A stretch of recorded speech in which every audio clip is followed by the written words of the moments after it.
জাতীয় পার্টি কি সত্যি সত্যি আওয়ামী লীগের লোকজনকে নমিনেশন দেবে? জাতীয় পার্টি সত্যি কি বড় ফ্যাক্টর হয়ে উঠবে?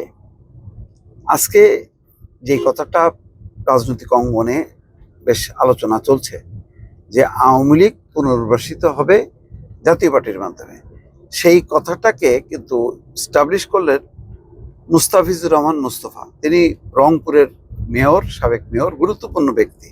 তিনি বলছেন যে আওয়ামী লীগের ক্লিন ইমেজ ব্যক্তিদের মনোনয়ন দেবে জাপা। কেন রে ভাই, তোমাদের ক্লিন ইমেজের লোকজন নাই?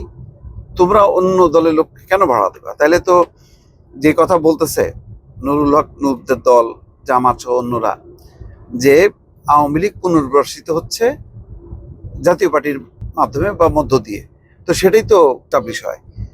এখানে বলা হচ্ছে যে আওয়ামী লীগের সমর্থক হলেও যারা ক্লিন ইমেজের এবং যাদের বিরুদ্ধে কোনো মামলা বা সহিংসতার অভিযোগ নেই, তারা জাতীয় পার্টিতে যোগ দিলে দলীয় মনোনয়ন পাবেন বলে জানিয়েছেন দলটির কো চেয়ারম্যান মুস্তাফিজার রহমান মুস্তফা।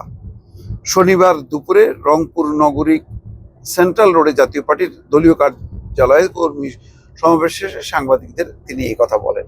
তাহলে তো ঘটনা খারাপ আছে মনে হচ্ছে। এই কথার সূত্র ধরেই তো আরো চেপে বসবে জাতীয় পার্টির উপর। দেখা যাক কি হয়।